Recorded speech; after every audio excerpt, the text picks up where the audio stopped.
कृष्णा चल।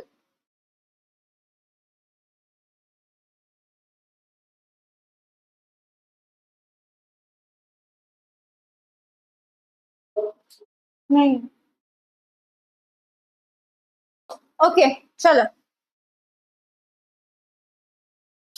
First of तो am I Audible?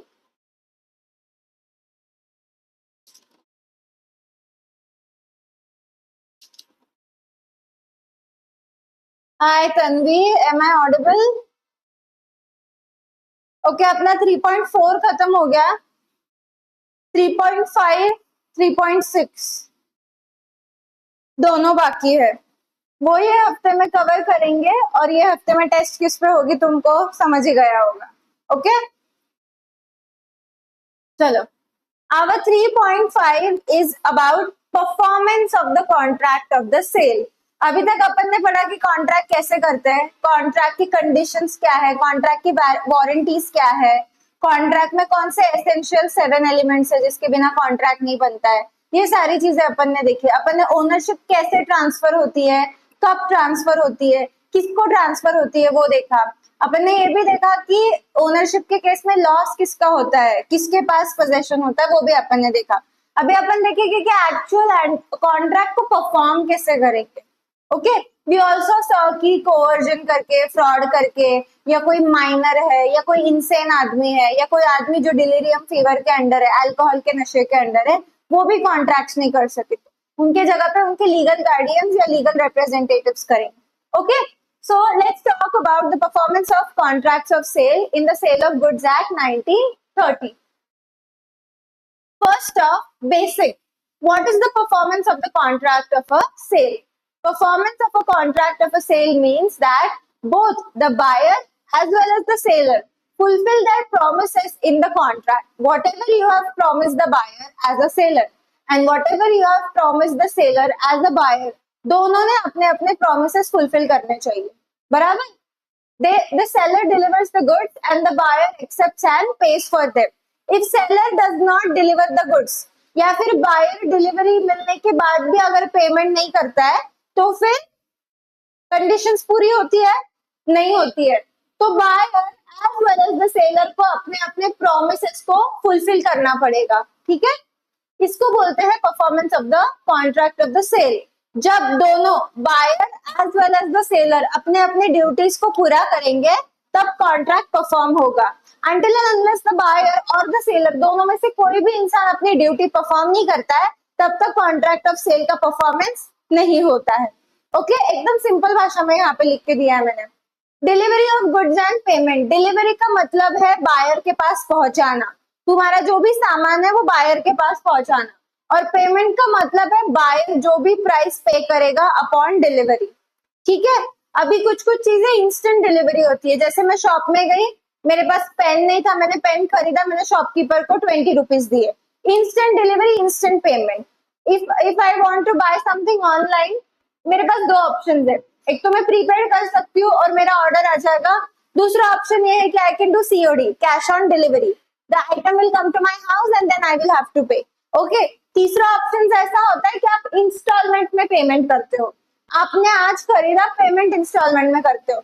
Most of the times installment payment के लिए क्रेडिट कार्ड यूज किया जाता है।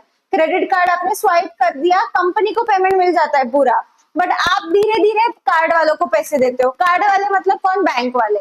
बैंक आपको क्रेडिट कार्ड देता है तो क्रेडिट कार्ड वाले आपको अलाउ करते हैं फैसिलिटी इंस्टॉलमेंट पे चीजें लेने की, बट एक्चुअल में वो इंस्टॉलमेंट सिर्फ आपको पे करनी है, सेलर को वन टाइम पेमेंट हो जाती है। ओके, और कभी कभी ऐसा होता है कि आपके रिलेशंस किसी सेलर के साथ अच्छे हैं तो फिर वो सेलर आपको अलाउ कर देता है इंस्टॉलमेंट, राइट?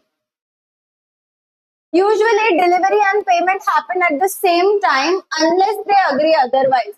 जब तक बायर और सेलर अग्री नहीं करते कि अरे कल दे देना, परसों दे देना, तब तक आपको उसी टाइम पे पेमेंट करनी। मैं इधर सामने के शॉप में गई, उनको मैंने बोला कि भैया मुझे 2 नोटबुक दो, मैं उनको बोलूंगी कल देती हूँ पैसे, ना जान ना पहचान, वो सुनेगा मेरा? नहीं सुनेगा। तो unless and until he knows me and he is okay with it, then it's okay, otherwise I'll have to make the payment at that point of time only. Okay, types of delivery. Types of delivery में सबसे पहले actual delivery, the seller physically hands over the goods to the buyer, मतलब वो जो notebooks मैंने खरीदी है वो सेलर मेरे हाथ में दे रहा है, actual delivery. Example, you buy a bike and the seller gives you the bike. Okay. Second is symbolic delivery. The seller gives some things that represents the goods. मतलब for example, आपने ware house खरीदा तो seller आपको ware house की चाबी देगा, वो ware house उठा के देगा आपको? नहीं देगा. बराबर. आपने घर खरीदा, वो बिल्डर आपको घर उठा के देगा? नहीं देगा. आपको जाना पड़ेगा, चाबी से खोलना पड़ेगा. तो सिंबॉलिक डिलीवरी का मतलब है कुछ ऐसी चीज दो जो उस चीज को रिप्रेजेंट करे, जैसे घर की चाबी. Okay. The seller hands you the keys to a warehouse where the goods are stored at. Okay. अभी वेयर हाउस खरीदा है तो भी वेयर हाउस की चाबी मिलेगी, नहीं तो वेयर हाउस के पेपर्स मिलेंगे. बराबर.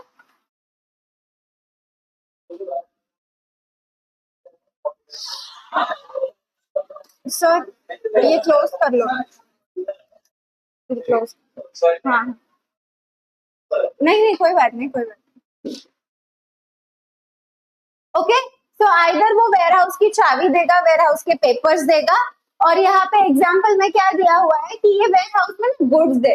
कभी कभी देखो गोडाउन में सामान पड़ा है, जा जाके लेके आ जा, तो वो चाबी दे दी. चाबी दे दी मतलब क्या दे दिया? सामान दे दिया. तो सिंबॉलिक का मतलब है समथिंग दैट शोज कि मुझे अभी सामान मिल गया है. Okay.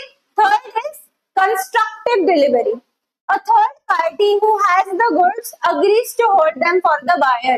Example, the seller tells the warehouse keeper to hold the goods for you and the keeper agrees. इसका मतलब है कंस्ट्रक्टिव डिलीवरी. भले ही आपके पास वो चीज आई नहीं है, फिर भी वो चीज आपके लिए सेपरेटली रखी गई है. मतलब कोई दूसरा लेके नहीं जाएगा, नहीं तो साथ में ही वेयर हाउस में रख दी और लोग आके लेके चले गए तो आपका सामान चला जाएगा. तो हमको वेयर हाउस कीपर को बोलना पड़ेगा कि भाई ये दो गट्ठे साइड में निकाल के रख, ये किसी और के हैं. ठीक है. तो ये हो गए तुम्हारे तीन types of delivery. Actual delivery में मैं खुद तुमको चीज दे रही हूँ. सिंबॉलिक डिलीवरी में मैं कुछ ऐसी चीज देती हूँ जिससे समझ जाता है कि मैंने तुमको सामान दे दिया है. घर की चाबी, घर के पेपर्स, कुछ भी हो सकता है. तीसरी है कंस्ट्रक्टेड डिलीवरी, जहां में हम साइड में निकाल के रखते हैं ताकि दूसरे लोग उसको खरीद के ना चले जाए. Okay. Now important rules about delivery. सबसे पहले mode of delivery which is given in section 33. Mode of delivery can be actual, जैसे मैंने अभी बुक्स ली, symbolic चाबी लेना, या फिर constructive based on whatever the buyer and seller agree. Buyer बोल रहा है कि मुझे physical delivery चाहिए, actual delivery चाहिए.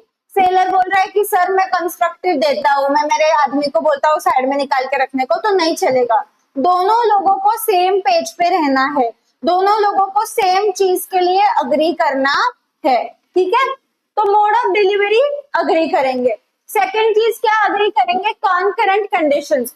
Concurrent conditions come under section 32 of the sale of good act. उसमें क्या बताया गया है? Delivery and payment usually happen at the same time unless and until जो सेलर आपके जान पहचान का है, या बायर सेलर के जान पहचान का है, या फिर ऑर्डर सीओडी है, उन्हीं केसेस में आप पैसे बाद में दोगे. मोस्ट ऑफ द टाइम्स आपको उसी मोमेंट पे पैसा देना है. अभी आप बोलोगे कि मैम बिजनेस है, बिजनेस पे तो सब कुछ उधार पे लेते हैं लोग, 45 डेज का साइकिल होता है, टोकन पेमेंट देना पड़ता है. ठीक है. आपने कल जाके घर लिया, घर वाले लोगों को आपने बोला कि मैं बाद में पेमेंट करूंगा, बट डाउन पेमेंट तो देनी पड़ती है. गाड़ी लेने का, गाड़ी के लिए भी डाउन पेमेंट मांगते हैं वो. भले ही तुम पैसा इंस्टॉलमेंट में दो, बट कुछ ना कुछ पैसा तो मांगते हैं ना वो तुमसे. तो वही मैं बोल रही हूँ कि अनटिल एंड अनलेस तुम्हारी बहुत ज्यादा म्यूचुअल अग्रीमेंट है, तब तक तुमको पैसे 100% देने ही पड़ते हैं स्टार्टिंग में. अभी स्टार्टिंग में तुम पूरे पैसे दे रहे हो, डाउन पेमेंट कर रहे हो, तुम्हारा और सेलर का बात है, पर तुमको स्टार्टिंग में पैसे देने पड़ते हैं. ठीक है. You give the seller money for a phone and the seller gives you the phone right then. Concurrent conditions. पैसा ले, सामान दे, एक हाथ से ले, दूसरे हाथ से दे. Okay. Part delivery. Part delivery comes under section 34. If only part of the goods are delivered, it can count as delivery of all the goods if that is the intention. Example से समझते हैं. If a seller gives you part of the shipment of books you ordered, It's like they gave you all of them if that's how it has been planned.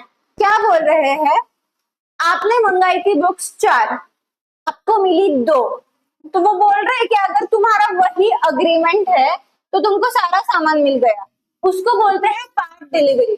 कभी कभी देखो हमको सब चीजें नहीं चाहिए होती, हमको कुछ चीजें चाहिए होती है, तो अभी वो तुमको गट्टे में से निकाल के दे रहा है, तो इसका मतलब ये है क्या कि वो बाकी की चीजें बाद में भेजेगा? नहीं, तुमको उतना ही चाहिए था तो उतना ही दिया उन्होंने। जैसे फॉर एग्जाम्पल आप मेडिसिन लेने जाते हो, तो आपको एक से 2 गोलियां लेनी है एस्पिरिन की, और 10 का वो क्या बोलते हैं उसको, 10 का वो ये है, क्या बोलते हैं उस चीज को जिसमें गोली रहती है, गोली का पैकेट, ठीक है, गोली का पैकेट, 10 गोलियों का पैकेट। गोलियों का पैकेट देखा है कि नहीं तू कभी? देखा है ना, सिल्वर पेपर होता है, उसको फाड़ के गोली निकालते हैं बाहर। हाँ, तो जो गोलियों का रैपर पैकेट होता है वो लेट से एक साथ 2 गोलियों का तो नहीं रहेगा, मिनिमम 10 गोलियों का तो रहता है। आप जाओगे, आपका हेडेक हो रहा है, आपको एक ही गोली चाहिए, तो वो आपको फोर्स करेगा कि नहीं नहीं एक नहीं दूंगा, 10 लेनी पड़ेगी, वो एक काट के दे देगा, राइट, क्योंकि आपको एक की जरूरत है। तो that is example of part delivery, क्योंकि आपका इंटेंशन ही एक चीज का है। फिर आप कल जाके बोलोगे कि इसने मुझे गोली काट के दी, इसने मुझे पूरी गोली नहीं दी, आप बोल सकते हो ऐसा? आपका इंटेंशन ही एक गोली खरीदने का था, राइट, आपका इंटेंशन था 4 गोली लेने का। अभी फॉर एग्जाम्पल जब बच्चों की स्कूल स्टार्ट होती है, बच्चे जाते हैं स्टेशनरी शॉप में बुक्स लेने को, ओके, अभी बच्चे usually most of the time 1.5 dozen books लेते हैं, ओके, 1.5 डजन मतलब कितना, 12 से 18 बुक्स। अभी बुक्स हमेशा डजन में बिकती है, 12-12। अभी हम उनको बोलेंगे कि यार मुझे आधा डजन बुक चाहिए, तो वो तुमको बोलेगा नहीं अभी 1 डजन का गट्ठा है, मैं तुमको नहीं दूंगा, बोलेगा नहीं, क्योंकि पार्ट डिलीवरी पे तुमने अग्री किया है, वो बस बॉक्स को फोड़ेगा, उसमें से 6 बुक्स निकालेगा, तुमको दे देगा, सिंपल, और वही पूरी डिलीवरी कंसिडर की जाएगी, क्योंकि वही तुम्हारा इंटेंशन है। यहाँ पे तुम्हारा मेन वर्ड है इंटेंशन। अगर तुमको 10 गोलियों के पैकेट में से एक ही गोली चाहिए तो वो तुम्हारी फुल डिलीवरी है, इवन दो वो कट करके दिया है। समझ में आ रहा है? लिटिल बिट कॉम्प्लिकेटेड बट समझ में आ रहा है? Okay. Buyer to apply for delivery. Section 35. The buyer must ask for the goods. The seller isn't required to deliver until ask. Okay. तुम गए इलेक्ट्रॉनिक्स की शॉप में, तुमको वॉशिंग मशीन पसंद आई, वर्लपूल की फ्रंट लोड वॉशिंग मशीन, ठीक है, अभी तुमने बोला कि भाई हमको ये पसंद है, ये लो पैसे, और उसने दी ही नहीं तुमको वॉशिंग मशीन, तुमको बोलना पड़ेगा कि भाई भेज, क्योंकि जब तक सेलर को कॉल नहीं जाता तब तक वो आपकी मशीन आपको नहीं भेजेंगे। आपको कॉल करके आपका एड्रेस बताना पड़ेगा, अगर बंगलो है तो ठीक है, अगर फ्लैट सिस्टम है तो उनको बोलना पड़ेगा कि भाई आप 4 आदमी को भेजो, क्योंकि वॉशिंग मशीन ऊपर चढ़ानी पड़ेगी, हमारे पास लिफ्ट नहीं है, और लिफ्ट है तो जरूरत नहीं है, और फिर एक इंस्टॉलेशन वाला आदमी भेजो, क्योंकि वॉशिंग मशीन को इंस्टॉल करना, वो पाइप जोड़ना, हमारे टंकी को जोड़ना, वो सारी चीजों के लिए आदमी लगेगा। तो जो बायर है उसको अप्लाई करना पड़ेगा डिलीवरी के लिए, okay. Most of the cases में डिलीवरी ऑटोमेटिक होती है, वो दे देते, कुछ कुछ केसेस में आपको अप्लाई करना पड़ता है कि भाई आप इस दिन मुझे देना। अभी आप फ्लिपकार्ट या फिर मिंत्रा पे कभी ऑर्डर करोगे या कोई भी ऑनलाइन वेबसाइट पे ऑर्डर करोगे, वहां पे आजकल एक न्यू फीचर आया है कि give your delivery, apply your delivery. Let's say 2 दिन मैं गाँव को जा रही हूँ और फ्लिपकार्ट वाले बोल रहे हैं कि मैम आपका ऑर्डर कल आएगा, तो मैं वहां पे जाके चेंज कर सकती हूँ कि hello sir I am out of town for 2 days, आप वेडनेसडे को आओ। मंडे और ट्यूसडे मैं गाँव जा रही हूँ, मुझे पता है आपका डिलीवरी डेट मंडे का है, बट मैं मंडे को हूँ नहीं, तो आपकी चक्कर वेस्ट हो जाएगी। आपका डिलीवरी बॉय आएगा, जो देखेगा कोई नहीं, घर पे चला जाएगा, उसका पेट्रोल वेस्ट हो जाएगा। बेटर वे उसको बोलो वेडनेसडे को दे। ये क्या हो गया, मैंने अप्लाई किया एक स्पेशल डिलीवरी डेट के लिए, है ना। जैसे फॉर एग्जाम्पल कुछ लोग तो टाइम भी देते हैं, आपको पता है कि 6 बजे तक मैं ऑफिस में होती हूँ, 6 बजे के बाद डिलीवरी लेके आओ। ये सिस्टम अवेलेबल है ऑनलाइन। ये मुझे क्यों पता है, क्योंकि मैं करती हूँ मैं करती हूँ जब भी मैं क्लास पे रहती हूँ या ऑफिस में रहती हूँ, मेरे घर पे कोई नहीं रहता, मेरे पेरेंट्स नहीं रहते, तो I call and make a request on the online application कि please make your delivery between 8 PM to 10 PM। हम उसी टाइम पे अवेलेबल रहते हैं। Why did I do this? Because एक बार मेरे साथ क्या हुआ था, I ordered something from Amazon. I did not like the product much and it was expensive. 1800 रुपए की चीज थी वो और मुझे इतनी अच्छी नहीं लगी थी. मुझे वो रिटर्न करनी थी. ऐसा भी नहीं कि एक्सचेंज करना था. I just wanted to return. And when I put in the request to return, तो मुझे रिटर्न की डेट आई बट उस दिन वो लोग ही नहीं आए. उनका कुछ इशू हुआ होगा. And next day I went to Goa. So अभी nobody was there in the house. Okay और जब भी कोई रहता था तब वो नहीं आते थे और वो जब तब आते थे जब कोई नहीं रहता था. तो ऐसे 2 बार हुआ. मैंने 2 बार रिटर्न रिक्वेस्ट डाली क्योंकि रिटर्न रिक्वेस्ट का पीरियड रहता है 7 डेज का. 7 डेज के अंदर आप कितने भी रिक्वेस्ट डाल सकते हो अगर डिनाई होती है तो अभी एक बार वो आए मेरे घर पे कोई नहीं था. Second day also they came, nobody was there. Okay third time when I tried to put the return request it did not get approve. और वो चीज मेरे पास अभी भी है. मैं यूज नहीं करती हूँ बट अभी भी वो मेरे पास वो चीज है. तो at that time I decided कि यार लेट्स डू सम रिसर्च. ऐसा कुछ सिस्टम अवेलेबल है क्या कि जो मेरे मन के हिसाब से रहेगा. अभी ऐसे इतनी बार होता है कि I am not there. I am working 12 hours the day. मेरे घर पे मोस्ट ऑफ द टाइम्स कोई रहेगा नहीं तो how will people take care of it. और कभी कभी मैं ये भी भूल जाती हूँ कि वॉचमैन को दे दो. And most of the times अब एक्सपेंसिव चीजें होती वो वॉचमैन को देना नहीं देना. फ्रेजाइल चीजें है, नाजुक चीजें, टूट गई फूट गई, कुछ भी हो सकता है. तो most of the times I also don't do that. तो इस सिचुएशन में I decided to come up with a solution कि आगे ऐसा ना हो तो हम ये कर सकते हैं क्या. At that time I got to know कि ये एक ऑप्शन होता है कि आप टाइम और डे और डेट सिलेक्ट कर सकते हो. तो that also becomes a part of apply to delivery. देखो if you buy a laptop but don't ask the seller to deliver it, the seller doesn't have to deliver it. Okay तुमको मुंह खोलना पड़ेगा तुम्हारा. Okay next is place of delivery section 36.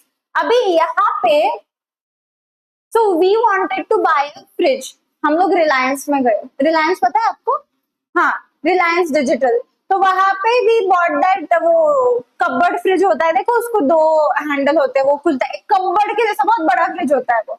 तो हमने वो order किया और अभी इशू ऐसा था कि I was using a credit card of one of my relatives. Okay क्योंकि मेरे क्रेडिट कार्ड पे ऑलरेडी कुछ और एक चीज का ईएमआई चालू था. तो आई डिसाइडेड कि आई विल यूज नहीं एक्चुअली ये पॉइंट था कि वहां पे एचडीएफसी का क्रेडिट कार्ड था. ओके और एचडीएफसी का क्रेडिट कार्ड मेरे रिलेटिव के पास था. तो आई रिक्वेस्टेड देम कि आप यूज करने दोगे क्या. तो ही सेड कि हाँ लेके चले जाओ what ever it may be. तो ना प्रॉब्लम ये था कि क्रेडिट कार्ड जिसका है उसके एड्रेस पे चीज जाती है. Okay most of the times. तो अभी क्रेडिट कार्ड अगर मेरे रिलेटिव का है और मेरे रिलेटिव रहते हैं गोविंद नगर में और for example I am living like से कॉलेज रोड. तो अभी फ्रिज मैंने लिया उनके क्रेडिट कार्ड से लिया. ठीक है तो वो उनके लिए जाएगा बराबर है कि नहीं क्योंकि क्रेडिट कार्ड किसका? गोविंद नगर वालों का. उनका एड्रेस क्या है? गोविंद नगर. तो now I have to tell the buyer कि देखो ऐसा ऐसा प्रॉब्लम है. आपको यहाँ पे वो कहाँ डिलीवर करना है? कॉलेज रोड पे डिलीवर करना है. तो आपको टर्म्स एंड कंडीशंस पे अग्री करवाना है कि this is the case. You need to deliver the fridge to my house. और फिर उनको रीजंस देने पड़ते हैं कि ऐसा ऐसा सिचुएशन है, हमारे 2 घर है, हम अभी ये घर में रह रहे हैं. ऐसा कुछ ना कुछ बता के वो जुगाड़ हो जाता है बट आपको बताना पड़ता है. अगर if I wouldn't have said that to them वो उधर भेज देते फ्रिज. ओके अब तुम समझो वो फ्रिज कितना हैवी होता है. एक तो ऑलरेडी द फ्रिज का साइज बहुत बड़ा है. वो फ्रिज को वो लोग लेके आएंगे ऊपर चढ़ाएंगे और वही फ्रिज को मुझे वहां से लेकर इधर आना. व्हाट इज बेटर उनको बोलो कि तुम इधर आओ. तो उसके लिए I have to make an application for the place of delivery also. जैसे I live in Nasik, my friend lives in Pune. I want to order a gift for her. तो मैं मेरे लैपटॉप से यहाँ से नासिक से सिलेक्ट कर रही हूँ. तो can I put a delivery address of her house? Easily कर सकती हूँ बराबर. तो प्लेस ऑफ डिलीवरी मेरे मन पे, मैं दुनिया के कोई भी कोने में रहने दो, मेरी मर्जी मुझे कहाँ पे ऑर्डर करवाना है. तो why is this applicable? Because it's online. तो ऑनलाइन में आप डायरेक्टली एड्रेस डाल देते हो बराबर बट ऑफलाइन में आपको मुंह से बोलना पड़ेगा. उधर कोई फॉर्म भी फिल करना पड़ेगा नहीं. उनको डायरेक्टली बोलो कि भैया हमारा घर इधर है, हमारे इधर लेकर आ जाओ. Okay goods should be delivered where they are at the time of the sale unless agreed otherwise. If you buy apples from a farm, you pick them up at the farm unless you agreed the farmer would deliver them to your house. यहाँ पे farmer का option है. तुम farm पे हो तो farmer को लगेगा कि भैया ही लेके जाएगा इधर से, तुमको बोलो कि अभी मेरे पास टाइम नहीं, तुम बाद में भिजवा दो, है ना। तो आपको प्लेस के बारे में लोगों को बताना है। टाइम ऑफ डिलीवरी, मैंने time of delivery already explain कर दिया है कि मैं लेट से 6 बजे तक काम करती हूँ, आप 6 बजे के बाद आइए। ओके, तो टाइम ऑफ डिलीवरी भी बताना पड़ता है। मोस्ट ऑफ द केसेस में व्हाट हैपेंस इज, ये जो डिलीवरी वाले लोग रहते हैं ना, ये थोड़े स्कैमस्टर या फ्रॉडस्टर रहते हैं। whenever they realize कि some lady is alone in the house, okay, at that time many things have happened, okay, कभी कभी चोरी करके चले जाते हैं, कुछ भी लेकर चले जाते हैं, क्योंकि उनको पता है अकेली लेडीज है, उनको कोई कुछ इन्फॉर्मेशन नहीं है वो चीज के बारे में, हम इंस्टॉल करने के बहाने से जाएंगे कुछ चोरी करके लेके चले जाएंगे, लेडी को क्या ही पता चलेगा। तो ये प्रॉब्लम बहुत होता था और इसके ऊपर बहुत सारे एपिसोड भी बने थे क्राइम पेट्रोल के लिए। तो ये जब चीजें लोगों को रियलाइज होने लग गई तो तब they decided to come up with this facility कि यार हम टाइम दे देते, ऐसा टाइम देते कि जब घर पे कोई नहीं होगा, जब घर पे सब लोग होंगे या कोई ऐसा आदमी होगा जिसको वो चीज के बारे में पता है, तो at that time it would be easier. Now in my mom was there alone in the house and wifi installation वाले लोग आए थे। अभी वो वाईफाई इंस्टॉलेशन वाले लोग सालों से हमको जानते हैं क्योंकि हम सालों से उनका ही वाईफाई यूज करते हैं, तो they are very known to us, तो वो they can come at any time. But problem ऐसा था कि my mom has no idea about wifi. Okay, उसको सिर्फ इतना पता है कि फोन को वाईफाई कनेक्ट होता है और नेट आता है, उनको बाकी कुछ पता नहीं कि वाईफाई कैसे इंस्टॉल करते हैं, टेक्नोलॉजी के बारे में इतनी जानकारी नहीं है उनकी। और आज मेरी मॉम का बर्थडे भी है, तो so at that time when the Wi-Fi person came, she called me कि क्या करूँ, तो I had to explain everything to her कि भाई उनको ये करने बोल, वाईफाई का नाम क्या देना, वाईफाई का पासवर्ड क्या रखना, वाईफाई कहाँ पे अपने को फिट करना है, ये सारी चीजें I had to explain it to her on phone। तो when this thing happen, imagine करो कि मैं फोन ही नहीं उठाई, मैं मीटिंग में हूँ या मैं क्लास में हूँ, मेरा फोन उधर पड़ा है साइलेंट पे, what will happen? People will come, they will get no information, they will go। फिर से उनको कॉल, अभी ये तो हमारे पहचान के तो कभी भी आ जाएंगे। अगर ऐसे लोग जो पहचान के ही नहीं, और तुमको पता है कस्टमर केयर कैसा होता है, 100 बार कॉल करना पड़ता है उनको तब जाके आते हैं। तो इसके लिए आपको क्या करना है, टाइम ऑफ डिलीवरी भी बता दो लोगों को, ताकि जब तुम रहोगे तब चीजें हो जाएगी। नहीं तो तुम नहीं है, वो आए कुछ करके गए और तुम्हारे मन के जैसा नहीं हुआ। बेटर वे तुम रहो सामने और सब करवा के लो। Okay, if no time is specified, goods should be delivered within a reasonable time. अगर सामने वाला खुद होके टाइम नहीं देता है तो आप नॉर्मल आवर्स में जाओ, ठीक है, सुबह 10 बजे से लेकर 6 बजे तक, रात को 9:30 बजे मत पहुंच जाओ, वो अच्छा नहीं लगता है। बट अगर बायर ने स्पेसिफिकली बोला है कि सर रात को 9:30 बजे आओ, देन यू गो 9:30 बजे, ठीक है, understood Krishna? If you order shoes online without a delivery time, they will come whenever. But if you give them a delivery time कि भाई ये टाइम को आओ, दिन कभी भी आओ, बट टाइम में आओ, तो वो उस टाइम पे आ जाएंगे। Goods with third person, section 36. If a third person has the goods, third person मतलब third party, okay, not the buyer, not the seller, कोई third party है, okay. At that time, हाँ, at that time they must acknowledge holding them for the buyer। मतलब क्या कि let's say for example seller ने goods जो है वो एक थर्ड पार्टी को देकर रखे, क्योंकि सेलर गांव जा रहा है, सेलर ने बायर को बोल के रखा कि भाई ऐसा ऐसा सिचुएशन है, तुम देख लो। तो ये जो थर्ड पार्टी, इसका काम बनता है बायर को कॉल करके बोलने का कि सर आपका सामान मेरे पास है, मैं आपको दे दूंगा। ओके, क्योंकि वो ऐसा हो जाता है कि जब तक इनका कॉल नहीं आता तब तक आपको कंफर्मेशन नहीं रहता है ना। तो आइदर यू कॉल और दे शुड कॉल, आइडियली उन्होंने कॉल करना चाहिए, ठीक है। You buy a painting stored in a gallery and the gallery must confirm they hold it for you। अभी जब भी तुम कोई गैलरी में जाते हो, नॉट बालकनी, ओके, गैलरी मतलब आर्ट गैलरी। आर्ट गैलरी का मतलब क्या है, वहां पे बड़े बड़े आर्टिस्ट लोग, बड़े बड़े पेंटर लोगों की पेंटिंग्स होती है।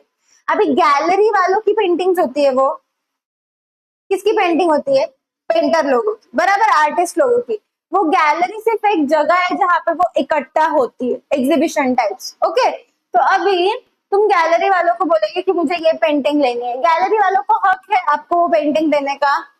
नहीं, क्योंकि वो पेंटिंग गैलरी वालों की है, वो किसकी पेंटिंग है? आर्टिस्ट की पेंटिंग है। बट आर्टिस्ट गैलरी वालों को बोल सकता है क्या कि भाई मैंने ये पेंटिंग XYZ पर्सन को बेची है, आप आपके इधर रख दो, वो आएंगे लेके चले जाएंगे। तो होल्ड कर रहे हैं ना गैलरी वाले। तो आर्ट गैलरी वाले या आर्ट एग्जीबिशन वाले लोग कस्टमर को कॉल करके बोलेंगे कि सर आपने कल रात को एक पेंटिंग खरीदी हमारे एग्जीबिशन के टाइम पे, तो जो आर्टिस्ट है उन्होंने आपकी पेंटिंग हमारे कस्टडी में दी है, तो आप जब भी आओगे तब कलेक्ट करके लेके जाना, हमारा ये टाइमिंग है, हम ये टाइम पे ओपन रहते हैं, आप ये टाइम पे आइए और लेके जाइए। अभी यहाँ पे फर्क क्या रहता है कि आर्ट गैलरी में ना आर्ट गैलरी वाले लोग थोड़ा सा कमीशन लेते हैं, क्योंकि वो जगह देते हैं ना उनकी, तो थोड़ा सा कमीशन लेते हैं पेंटिंग के ऊपर, बाकी का पैसा किसको जाता है? पेंटर लोग। ओके, और एक एग्जांपल लेते हैं बुक्स का, पब्लिशिंग। अभी मैंने एक बुक लिखी, मैं खुद तो पब्लिश नहीं करूंगी, मैं पब्लिशिंग हाउस को दूंगी, उनके पास प्रिंटिंग प्रेस वगैरह सब कुछ रहता है, वो बुक्स बनाएंगे, बुक्स को कवर लगाएंगे, एक बुक का 100 बुक छापेंगे। ओके, और अभी ये सारे जो बुक्स है ये पब्लिशिंग हाउस में, मैंने मस्त इवेंट रखा, मैंने बुक लॉन्च का इवेंट रखा। अब कभी भी कोई भी मूवी लॉन्च होती है तो वो मूवी लॉन्च इवेंट रहते हैं, वो प्रमोट करने जाते हैं, कपिल शर्मा के शो में जाते हैं, देखो बहुत जगहों पे जाते हैं। तो वैसे ही जब भी कोई भी बुक लॉन्च होती है तो तभी भी ऐसे इवेंट्स किए जाते हैं। तो अभी बुक लॉन्च के समय मेरे पास बहुत लोग आए पब्लिशिंग हाउस में कि मैम मुझे आपकी बुक खरीदनी, मुझे आपकी बुक खरीदनी, उन्होंने मुझे पैसे भी दे दिए। तो अभी मैं पब्लिशिंग हाउस को कॉल करूंगी कि सर आपके यहाँ से 5 पीस इन लोगों को देने, तो आप आपके यहाँ से दे दे, जो भी परसेंटेज कमीशन है वो आपको मिल जाएगा। ठीक है, तो इसको बोलते हैं goods with third person. Okay, now cost of delivery. Cost of delivery is also in section 36. Seller usually pays to get the goods ready for the delivery and the buyer pays to take them away. Delivery के लिए ready करना seller का काम है, okay, और delivery के बाद पैसे देने का काम है बायर का। Seller pays to pack and ship. Pack and ship मतलब जो लेट्स से ये फोन है, ये फोन जो डब्बे में डालेगा उसका डब्बे का प्राइस कौन पे करेगा? सेलर की बायर, सेलर पे करेगा। ये फोन वो डब्बे में डाला, उसको पैक किया, उसको सेलो टेप लगाया, ये सब बायर देखेगा, बायर को सेलर देखेगा। बायर को कुछ लेना देना नहीं, तुम कौन से डब्बे में डाल के दो, कौन सी सेलो टेप से पैक करके दो, डक्ट टेप लगाओ, कौन सी टेप लगाओ, उससे बायर को कुछ लेना देना। ओके, ये सारा जो पैकिंग रिलेटेड काम है ये सेलर का काम है। Okay, seller pays to pack and ship. Pack का मतलब है टीवी को बक्से में डालना, शिप का मतलब है कुरियर करना। ओके, यू पे for transporting it home from the delivery point. Okay, समझ में आ रहा है? सेलर का काम है आइटम को पैक करना, कुरियर करना। अभी कुरियर कंपनी में जब वो आइटम आएगा वहां से आपको उठा के लेके जाना पड़ेगा। अगर छोटा सा कुरियर है तो वो घर पे आता है पोस्ट से, रजिस्टर्ड पोस्ट या स्पीड पोस्ट। एकदम बड़ी चीज है वो लाके देंगे आपको, बहुत रेयर सिचुएशन में लाके देते हैं, आपको ट्रांसपोर्ट का कॉस्ट उठाना पड़ता है, बराबर। तो बाहर का काम है ट्रांसपोर्ट का कॉस्ट उठाना, सेलर का काम है पैक करना और कुरियर करना। Okay, wrong quantity, section 37. If the delivered quantity is incorrect, the buyer can reject or accept and pay for the goods delivered. Okay, अभी तुम लोगों की एक पेन की कंपनी है और मैं एक स्टेशनरी शॉप की ओनर हूँ। ओके, अभी मेरे पास बहुत सारे स्कूल के बच्चे पेन खरीदने आते हैं और वो बच्चों ने मुझे बोला है कि मैम हमको ट्राईमैक्स बहुत पसंद है, हमको ट्राईमैक्स का ही पेन चाहिए, आप आपके शॉप पे रखो। तो फिर मैंने सोचा कि चलो यार बच्चों को इतना पसंद है तो मैं 100 पीस मंगा लेती हूँ। तो मैंने 100 पीस की ऑर्डर तुमको दी और आए सिर्फ 80। तो मेरे पास दो ऑप्शन है, मैं 80 के 80 रिटर्न करूं, नहीं तो सिर्फ 80 का पैसा दूं। समझा? दो ऑप्शन है बायर के पास। पहला ऑप्शन कि यार मैंने तो 100 पीस मंगाए थे, तुमने सिर्फ 80 भेजे, वापस लो सब, मुझे तुमसे बात ही नहीं करनी। दूसरा ऑप्शन क्या है कि भाई मैंने तुमसे 100 पीस मंगवाए थे, तुमने भेजे 80, अभी मैं तुमको सिर्फ 80 का पैसा दूंगी। समझ में आया? You order 10 pencils but receive 8. You can return them or keep 8 and pay for it. Okay? Installment delivery. Installment delivery का मतलब है buyer doesn't have to accept goods in parts unless agreed. Example, if you order a computer and gets parts separately without agreeing, you can refuse. अगर तुमने एक computer खरीदा, भले ही payment तुम instalment में करो, कैसे भी करो, कंप्यूटर इंस्टॉलमेंट में चलेगा क्या? पहले हार्डवेयर भेजा, फिर सीपीयू भेजा, फिर कीबोर्ड भेजा, चलेगा क्या? नहीं चलेगा। तो एट दैट टाइम आपको पूरी राइट है कि आप वो डिलीवरी को रिफ्यूज कर दो। ओके, क्योंकि कोई भी चीज हम आधी आधी नहीं ले सकते, बराबर है। वो सब्जी नहीं कि मैं एक टमाटर लेके चली गई, कांट डू दैट। ओके, या तो you have to have it in complete state. Delivery to carrier, carrier मतलब कुरियर वाला। ओके, कैरियर मतलब जिसमें कैरी करते हैं, तो उसको कुरियर वाला बोलते हैं। Courier, carrier both are right words. Section 39, if goods are sent via a carrier, जैसे कि FedEx, FedEx is a big courier company, very big courier company, it is considered delivered to the buyer. Okay, अभी मैं seller हूँ, मैंने वो Trimax के 100 boxes FedEx कर दिए, मेरा काम उधर ही खत्म हो गया। वो तुम्हारा काम है, तुम देखो वो तुम तक पहुंच रहा है कि नहीं पहुंच रहा है। Okay, risk in distant delivery, distant delivery का मतलब है एकदम लंबा लंबा अंतर। If goods delivered far away, the buyer bears the risk of any deterioration during transit. जैसे कि मैंने आपको बोला था कि मेरी एक फ्रेंड ने मुझे यूएस से कुछ चीजें भेजी थी, भी उसने भेज दी बट वो मेरे तक पहुंची, किसका लॉस हुआ? मेरा लॉस हुआ। ओके, तो इमेजिन करो कि मेरी फ्रेंड के जगह पे कोई सेलर है। अभी मेरी फ्रेंड थी इसलिए उसको दुख हुआ कि यार तुझे मेरी गिफ्ट्स नहीं मिले, बट वहां पे मेरी फ्रेंड के जगह पे अगर कोई सेलर होता था, उनको कुछ फर्क पड़ता था? अपने ऊपर आता है वो, भाई उन्होंने तो कुरियर करके मेरे को रिसीट भी भेज दी, बट मुझे ही चीज नहीं मिली, तो अभी वो मेरा प्रॉब्लम है। तो रास्ते में अगर चीज गुम हो गई, चीज खराब हो गई, तो मुझे सहन करना पड़ेगा। ठीक है। Examination of goods, examination of goods मतलब बायर को पूरा अधिकार है कि वो सामान चेक कर सकता है। अगर बायर सामान चेक करने लगे तो सेलर को कोई हक नहीं कि उसको बुला रहे, अरे ऐसा नहीं चलता, तुम खोल के नहीं देख सकते, can't do that. Okay, buyer को पूरा राइट है to check the goods before accepting them to ensure that they meet the contract terms. Okay, summary, in a contract of sale, the seller needs to deliver the goods and the buyer needs to pay and accept them. Delivery can be actual, symbolic, or constructive. And there are specific rules about how and when delivery should happen. The buyer also has the right to inspect the goods before accepting them to make sure that they are as promised. So 3.5 is completely about delivery.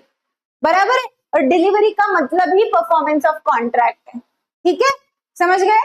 ये है आपके notes, notes के through आपको एक अच्छी खासी understanding आ गई होगी कि सेल में क्या है 3.5 में। कल अपन क्या करेंगे, इसका मॉड्यूल करेंगे। ठीक है, इज दिस क्लियर और you want to do it today? No, ठीक है, चलेगा, तो कल मॉड्यूल करेंगे। Okay, let's end the lecture.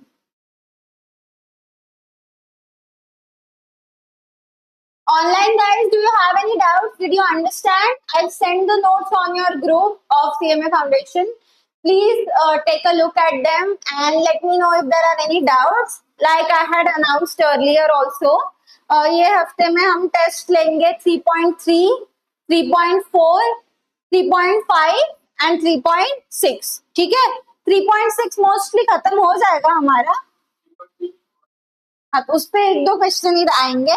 तो एसेंशियली ये हफ्ते में हम सेल खत्म कर देंगे। ओके, ज्यादा से ज्यादा एक आधा लेक्चर लगा तो वो अपन कवर कर लेंगे। ओके, चलो then, bye guys, have a good day.